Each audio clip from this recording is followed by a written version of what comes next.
Hey, Mike. Hey, Eric. How are you, my friend? I'm good. How are you? Good. You hanging out in the old car today? Yeah, I'm in my car hoping to lessen the chance of technical difficulties. All right, I can dig it. Yeah, I'm outside my office, but things were a little spotty in there, so I'm enjoying the nice warmth of the sun, enjoying my Americano from Seven Stars, and The other room. We had the setup going in the other room, and then you moved. and I moved to also prevent technical difficulties. I forgot my coffee, man. Now you're stuck with a bunch of sneakers. I got a bunch of shoes. I'm gonna make do, I guess. Right. Uh, so, how week? Week's been good. How about you? Uh, we had a pretty storm yesterday here at the shop and lost all power on. Oh, that is fun. Yeah, that's not good. Last week's storm, I got a branch, half a tree fell on my house. Oh, oh Yeah, that was fun. goodness. Everybody's okay, I hope. Everyone's good. I bought a chainsaw and got to work. That makes you feel more like a man when you're using a chainsaw, you know? It's hard not to look like you know what you're doing. Like I didn't know what I was doing, but I was very safe. I practiced all safety precautions that I could think of. All right, good deal. So we uh about discussing foot strike form stuff today. Yeah, sure. Let's do it. Like at the store here, we teach like a little clinic we call good form running. Yep. A lot of different things, like natural running, uh, chi running, and I don't know which one's best. We liked good form running because it's easy. It's like Yeah. four, like posture, mid, and I think it can get across to people pretty easily. What were the Uh, 4 points again? You broke up a little bit. What are the uh, 4 points? Having good posture, Yep. midfoot, Yep. having a fairly high cadence of 180 steps per minute, Yep. and then lean, which basically is just kind of letting Greg kind of do some of the work for you. Gotcha. Gotcha. Um, Cool. so maybe let's start more with like the foot strike and then get into the form thing. Sure. So So, do you have a specific question, or do you want me to just go off on foot strike? yeah, let's so when people come into the store here, what we do is we always look at the bottom of their shoes that they've been running in. Mm-hmm. Um, and so they tend to always, without fail, focus on the outside of the heel where they like either like they're striking hard outside of the heel Yep. over and over. And we tend to worry more about what's going up on in the forefoot there. Mm-hmm. Um, so is there like a people should try to land on their foot, like, or is it kind of like you kind of run how you run? We work with a brand called Brooks, and they have this like holistic approach to the way that they do support, and Mm-hmm. yeah, kind of like that. So you kind of run how you run, and they want to let the shoe do the work for you. Whereas I'm sure as a therapist, you have other ideas. Um, Sometimes, not all the time. all right, cool. Yeah. So where do we land on our foot? So there's no shoulds. I don't want to should all over anyone. All right. I'm going to shit all over myself all the time, but I'm not going to shit all over any runner. So I'm going to start off by saying there is absolutely no one best foot strike for everyone. And as a therapist, we look well above the foot to see what's going on up the chain before we can decide if we want to mess with that or not. But I'm going to backpedal a little bit. So, and I do a lot of slow motion running video analysis. I've been doing it for like 15 years. And back in the day when we all read Born to Run and we all started eating chia seeds and tried the Vibram Five Fingers and barefoot, and we found out that heel striking was the third leading cause of death in the country. That's a joke. It's not. But so but you know, with it's a very trendy depending on where the research and what the marketing is doing on what people feel. And you guys have probably seen the waves of it coming through in the shoe industry, right? Um, Yeah, I mean, one year minimalist is the thing. The next right? year, maximalist. Maximalist, right? I always kind of like say the truth typically is in the middle there somewhere. You know, Yeah, yeah, so politics, like goes, so does footwear. The truth usually is in the middle. You know? yes. And that's I find that with everything, even advice on exercise, like should I do CrossFit? Should I be doing yoga? Should I be whatever? There's there's a right answer for everyone, but there's not the same answer for everyone, right? So here's what we do know. So let's start there. There is research out there that says if you do heel strike, you may increase your risk of injury. And there's studies out there that say that doesn't happen. But this is what does happen when you heel strike. I'm not going to get too nerdy with all the physics and the forces, but when you heel strike, you have an extra like ground reaction force. It's this little blip if you looked at the screen where it comes in pretty rapidly and pretty aggressively. You don't see that in a mid of forefoot strike, so there is that extra little force that goes in there. So yes, forces can come in faster and a little bit harder when you heel strike. That doesn't mean that you can't attenuate and handle those forces as a runner. Okay. So the problem that we see is, you know, people hear this or they read Born to Run or they were told they should be forefoot striking because they see other people forefoot striking and then they make the switch. So if you heel strike, you have those forces coming in and there's an extra stress there's a little more stress on the knee. If you go and switch to a midfoot or forefoot strike because someone told you to, and you don't have the resiliency in your calf, your soleus muscle, your Achilles tendon, or your plantar fascia, you just took load out of the heel and off the knee, but you just put it more into those structures.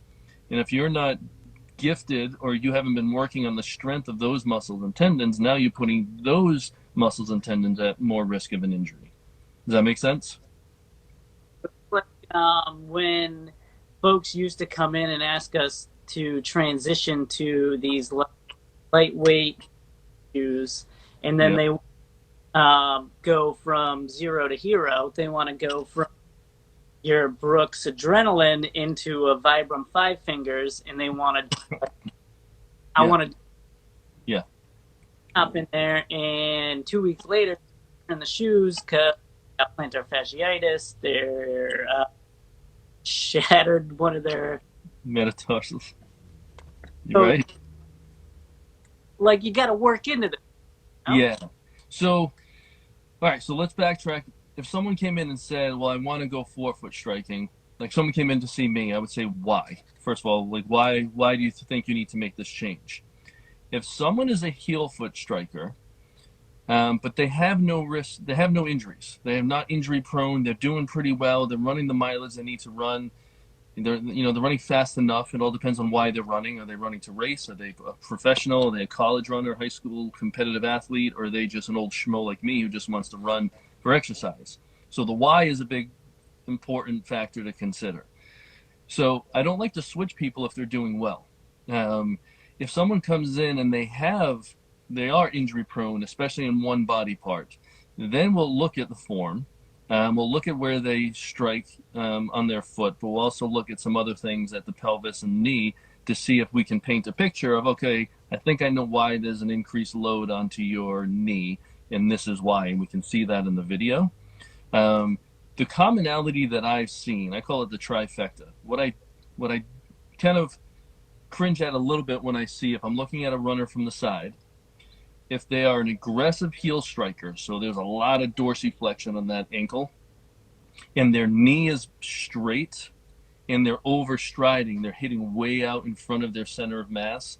Those three things together, that's a recipe for an injury waiting to happen because of the amount of force that's coming into the body. So with something like that, yeah, maybe some running cueing and some cadence work. Because cadence work is an easy way to get the foot underneath them, which you talked about with your good form running, which is awesome. So when I see that, I might talk about trying to switch their cadence, get their hamstrings and glutes a little more active, get them to pull underneath a little more, And then naturally, when you work on those things, they'll tend to get off the back of their heel as much. And there was actually a study done a couple of years ago that differentiated even. All right, so you have heel strikers, midfoot strikers, forefoot strikers. Then there was a study that said, okay, we have really aggressive heel strikers, and we have kind of on the front of your heel strikers. So they broke it down even more, and they actually found a big difference. So those people who are really outreaching and almost hitting on their Achilles tendons because they're overstriding so far, if we just pull that in a little bit, they're still heel striking. But if we pull that in a little bit, we can reduce forces and help them out. Doesn't mean we're turning them into a forefoot striker. Like Am I making just a little change, a little a little bit, just a little bit. with the good form running stuff is that cadence thing is kind of one of the more important pieces of the four things. Yep. If you can cadence down, then it kind of forces you to get a little closer, but forces you to better posture. So focusing on that cadence is key. It is key. And 180 is that number that's out there. They say that's where you need to be. I mean, 180 is not carved in stone. There's a long story about how the 180 came from, but that's actually a pretty good like baseline number that we can all, like if we're all talking, we're the shoe industry, the therapists, the coaches, we can all understand 180 is like a good way to compare, right? If you have someone that comes in with that trifecta that I was just talking about, they're overstriding, their knee is straight, and their cadence is 142 steps per minute. Okay, just by getting them up, and just like going from a Brooks Beast to a minimalist, you don't want to do that. You don't want to take someone from 142 foot strikes per minute to 180 right away. But there's a lot of room for improvement, right? So if you're running an 8-minute mile and you have 140 foot strikes per minute, you still run an 8-minute mile at 180 foot strikes per minute, you have to pull that foot in closer. The step length is going to minimize, which is going to reduce some of those overstriding flaws that will lead to more injury. So it's a great way. And with a metronome app and a headphone, you can make gradual changes over the weeks. It's awkward for people. I don't know if you've ever done it because they feel like they're like scurrying along. But as a therapist and for injury purposes, I think it's a great, easy tool and modification to make without screwing people's heads too much. Right now, too, like we did kind of look into it, and you can actually download songs that are like 160 beats per minute, and then you don't have to in your ear over and over again. Yeah. What I noticed too is like a lot of folks have a little bit of an issue kind of getting the understanding that increasing your cadence doesn't necessarily mean that you're going to run way faster. So what I try to do is tell folks that the reason why we are increasing that cadence is to get you to land a little bit more on the midfoot. And if you run, you can take 180 steps per minute and go nowhere. You can run in place, right?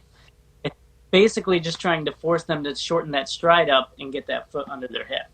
How do you explain it to people? Because sometimes they don't understand that, like, you're not going to run 6-minute pace just because you're taking that 180 steps per minute. No. So I got to be honest with you. You broke up for about 35 seconds there. So, I missed part of that. I'm sorry. So you have to talk about how do I explain the cadence? What was the question? How do you explain the cadence? Because like they just, when I tell them, okay, we're going to go from 140 to 160, they think they got to go from running 10-minute pace to running 8-minute pace.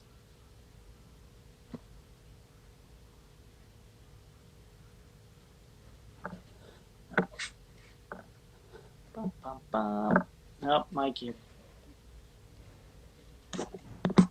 Getting a little, breaking up a little bit. So while I wait for Mike to reload here, what we do when we tell folks about that cadence, getting to 180 steps per minute is kind of the key. And so like Mike was saying, we want to kind of gradually build up to that. So if you are at like 140 and we're trying to get you to 180, what we'll do is say, okay, just increase by say 10 steps per minute, and what that'll do is that'll help you um, just build up gradually to that 180 steps. And you don't necessarily have to run faster. Um, you could, like I was saying, you could run 180 steps per minute and not go anywhere. You can run in place. What you want to think about is that stride length. So one of the reasons why elite athletes are so fast is they can have a super high cadence and get that stride length long and cover a ton of ground and also have really high cadence. So they're covering ground very quickly. With good form, having quick steps doesn't necessarily mean you have to run quicker. Just if you're someone who wants to just kind of increase the cadence without increasing your pace, just shorten your stride length up and try to take those quick steps per minute. And as I was saying, you could do a metronome, you could do a song that's at 180 beats per minute, and that should. Oh, period. I tell you, I feel like such an old man here. I don't know what I'm doing. I had, I, I had my phone on top of the steering wheel, and it got baked in the sun, and it's like, emergency, shut down, overheating. Um, Sorry about that, everybody.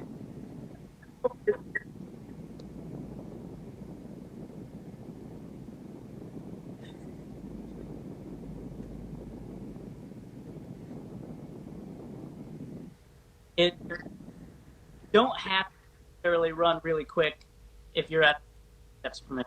You can just short stride up and run the same pace that you run. Yes, you can. And that's why sometimes, although I don't love treadmills for things, treadmills for this is perfect because people can see if they're running an 8-minute mile and they're taking 10 more steps per minute, they can actually do that without running faster. The treadmill will control them. Out on Earth, without a wearable like Garmin or something that's controlling their pace, they might end up running faster because they just don't, they can't take in all those inputs and kind of factor in all those metrics to keep that pace going. So treadmill is a great way to learn how to increase your cadence, and then when it becomes a little more natural, take it out on the road.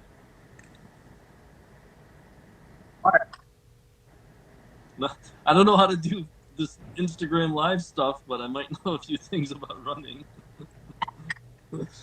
We'll move off of cadence a bit. Okay. What are some other things that folks should think about with having trying to work on their running form? All right. So another easy. So we talked about cadence a lot, and I like that because it's an easy thing to fix and quantify and correct. Another thing you can work on is the sound of your running. So there's actually research, where they've measured the decibels of the foot strike, and they have a live feedback. So as you're running on a treadmill, you're hearing the pounding, and then they'll cue you like they'll use things like run tall, run softer, try to lessen that decibel meter. And when you see that bar going down as you're running, what they notice is people are just pulling their foot underneath them a little bit more. Their cadence may go up a tiny bit, but they're doing something to soften the load. And if you think about it, loud foot strikes are a lot of force, right? If you want to, the whole point of injury minimization with running is lessening the forces. So if you can run quieter, then you're lessening forces somehow. So, like a ninja, you want to be sneaky when you're running. You want to be a sneaky ninja. Yes, you do. I like that. I have that problem when I'm like on the bike path and I'm like trying to be have good form and up.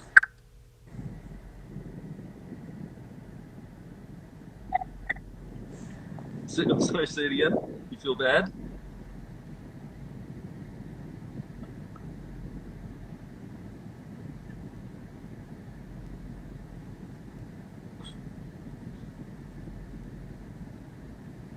I can't. I don't know if anyone can hear. I can't hear anything. But So run, I heard you there. run quiet, right? Run quiet, yeah. Right. Cool. I'm sorry, man. I'm cracking up because this is turning into a shit show. Pardon my French. uh, what else?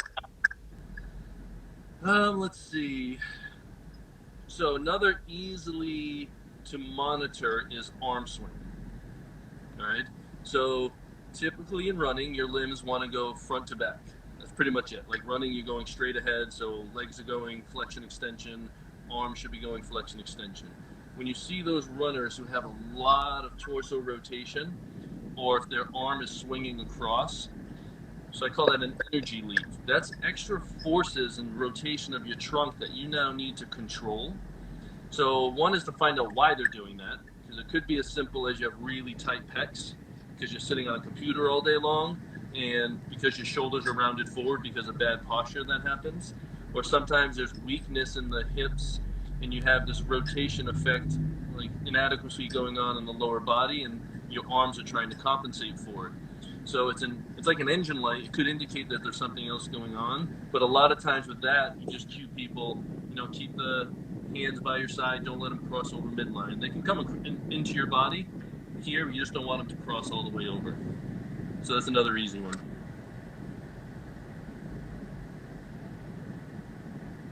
Yeah, that works. Yeah.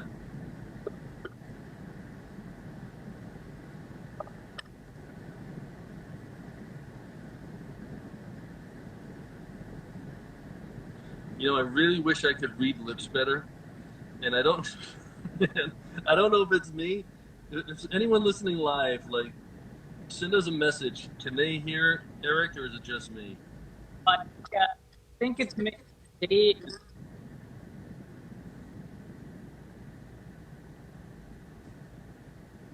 You? I do. You can hear me. Okay.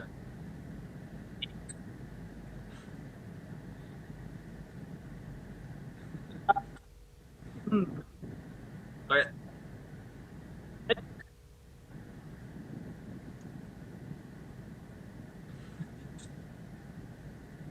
All right. Let me see if I read that right. This is fun. I hope people are enjoying this.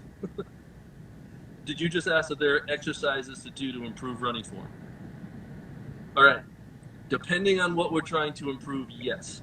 One thing I don't like to do is give people a lot of run thoughts. So while they're running, to think about arm swing here, got to hit on my midfoot, got to push off more, got to bend my knee. That just makes running miserable. It's like if you're a golfer having too many swing thoughts. So we don't want that. So we use corrective exercise to help retrain what we want to do on the run. So yes, there's things you can do. Like one, I can't just give you like a ballpark. Yeah, do this because it'll help. But with some of the things we talked about, getting your glutes and hamstrings more active and stronger will allow you to pull that foot down quicker. So after after you reach your foot out and it's about to hit the ground, if you can pull it under a little bit quicker to reduce that overstride and heel strike.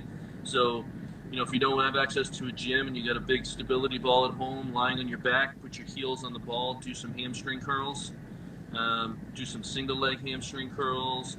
You can do some standing hamstring exercise to try to really fire that, which is important. And then I would probably say any sort of postural trunk correction you can do. Like we talked about those people who are leaning or tight and kind of curled in this way. If we can open up the chest by stretching out your pecs and your neck, yeah, you just sat up straight. I saw that.